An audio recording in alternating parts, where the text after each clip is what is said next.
What's up, everybody? My name is Tucker. In today's video, we're going to be talking about the Golden State Warriors. If you enjoyed the video, make sure to leave a like rating on it. Also, check out my socials at the top of the screen as well. And let's go ahead and get started. So the Golden State Warriors are a team that I love to talk about, not only for this upcoming season, but in terms of their offseason and what they did, trade possibilities. They're just a very, very interesting team. And I kind of want to just talk about what they're looking like going into the season. So basically the point here is I definitely think that this can be a team that can surprise some people, potentially compete in the Western Conference this upcoming season. There's a variety of reasons for that. First and foremost is something we've talked about before, and that is Steph Curry showed last year that he can still be that guy. He can still be the MVP. There were some questions about that going into last year because of some injuries that he had sustained. It looked like maybe he was breaking down a little bit, obviously getting a little bit older, and he was fantastic. He was peak Steph last year. It was awesome to see him back at that level.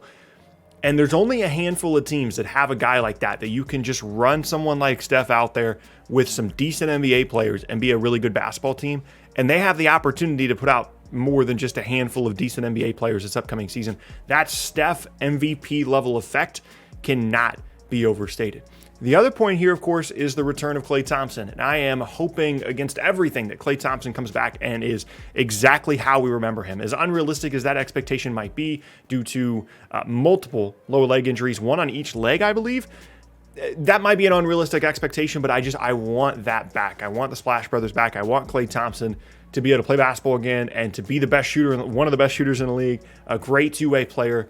I don't know if that's going to happen, but just given what we've found out about lower leg injuries over the last couple of seasons in the NBA, he might slip defensively, might not have the same level of quickness, but that shooting ability should still be there. It's not like Klay has ever been a guy that's relying a ton on athleticism, and I can't wait to see him back. And if he is 90% of what we last saw from him in the 2019 finals, this is absolutely going to be a team to be reckoned with. And there's other pieces here as well. I mean, you can talk about Draymond, and obviously offensively, he's not nearly the same guy that he was at certain points. He can still pass, but he's basically not a scoring threat at all on the floor. It's one of the reasons why they're basically out of the Ben Simmons sweepstakes, because you just can't play Simmons and Draymond together. I'm sure if you asked them really honestly if the Warriors would swap Draymond and stuff for Ben Simmons, they probably would do it, because I think Simmons can be a younger version of what Draymond has been with, better quickness in the open floor and playmaking and a better scorer as well. But those spacing limitations just don't work with them together. But Draymond is still a very, very good NBA defender, and if he can find a way to rediscover some of that offense that he had when the Warriors were really at their peak, that would be a huge, huge benefit to them. And then I think, honestly, the biggest point of this, like, obviously, we know about Steph, we know about Klay, we know about Draymond. I think when you look at this roster, you can start to really see a lot of parallels between this group and kind of the Warriors teams that started it all back in 2015. Those teams had Steph and Klay playing at an outstanding level. They're running up and down the floor, shooting a ton of threes. They were unstoppable offensively, but they were also arguably the best defensive team in the league, and they had a ton of different options in length and depth to be able to throw at you from a night-to-night basis defensively. And they have shown that they can be a top-level defensive team, even if they haven't been over the last couple of seasons. And I think their personnel is caught back up to that idea. Kuminga, to me, has looked extremely promising, especially as the guy in the draft that it seemed like nobody really wanted. Moody is going to be another guy in the wing that can help them, that can guard and can shoot. Wiggins was shockingly good last year as a defender, and shot selection can still, be a little bit iffy, but offensively, he's at least a piece. And then you go and look, and like Iggy's back, and they've got some more depth at the 5 spot, and there's just a ton of different options. You can start to look at how they can plug and play and how they can use their lineups, playing big, playing small.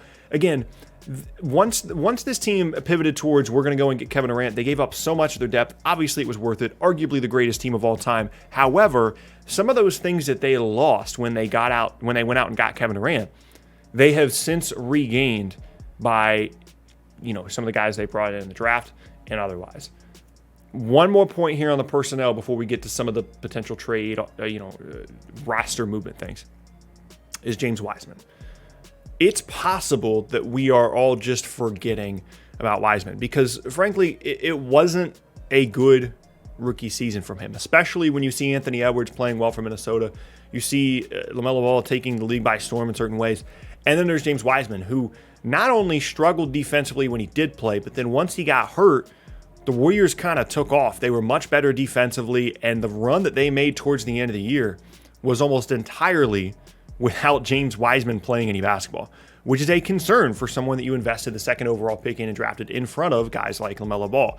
I'll still always think about how fun it would have been for LaMelo to be in Golden State, but regardless, it's possible, though, that Weissman was never going to have a good rookie season. And the season that he did have is not an indictment on who he is going to be as an NBA player. Because think about the situation he was put in as a rookie. You could argue it was a great situation. I would argue it probably wasn't for his own development. Not only did he come into the league having not really played actual games of basketball in a very long time. He played a couple of games in college before training for the draft because of some eligibility issues. That's obviously a concern.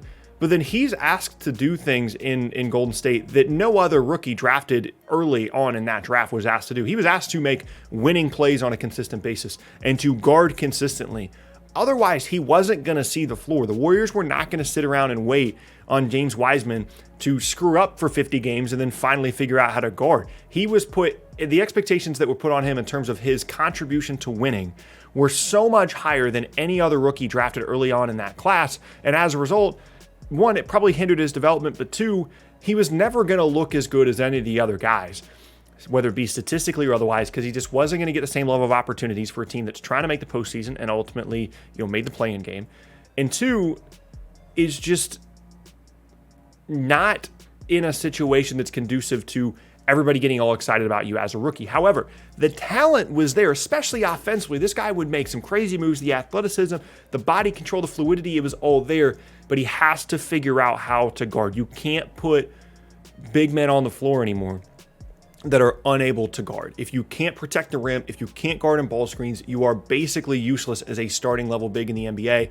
And if you can't do those things, you're just relegated to like a sixth man off the bench that can score and punish second units and isn't actually going to get destroyed defensively against second units. But I do think that Weissman is a guy that we are underrating or forgetting about a bit, potentially in the same vein as someone like DeAndre Ayton, who had a great year in postseason last year. Kind of forgot about him a little bit. Maybe we see a similar type of breakthrough from Weissman this year or potentially next year. But of course, the last piece to all this for Golden State, if you're banking on, this could be a true contender of the West this year, one of the things you're thinking about is the possibility of a trade, of using Kuminga and Moody and Weissman and future picks and Wiggins and making some kind of significant trade. And all of a sudden they go from an interesting team that's like a 6 or a 7 seed to they bring in Bradley Beal, they bring in Damian Lillard, maybe they change their mind on the Simmons thing, and suddenly they're a top 4, top 3 team in the Western Conference. That is always something in the back of your mind. And potentially that could be a negative for the development of these players as they're trying to get better and trying to improve as NBA players and trying to build something special with this team.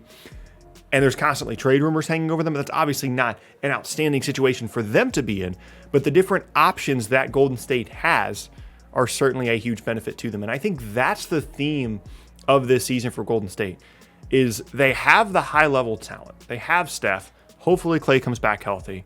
Hopefully Draymond can rediscover some of his stuff offensively, but obviously defensively he's awesome. But they're not just counting on that. They have in the past only counted on those 3 guys or 2 of those guys with Klay out, and it hasn't gone well.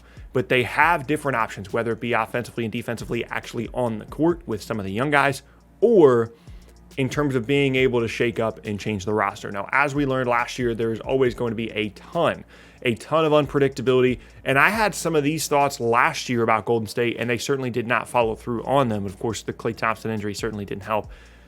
And I'm willing to admit that maybe I'm just overly optimistic about this team because I want them to be back. I want the 2015-16 era Golden State Warriors to be back. I want Steph and Klay to be out there, bombing away from 3 and they're running up and down the floor and they've got all these interesting young guys. I'm willing to admit that maybe I'm biased here and that I really want those guys to be back, and that is influencing my opinion of this team. But I really feel like if you close your eyes and you think about what are the Warriors going to look like this year, there's 2 versions. One, Steph's playing awesome.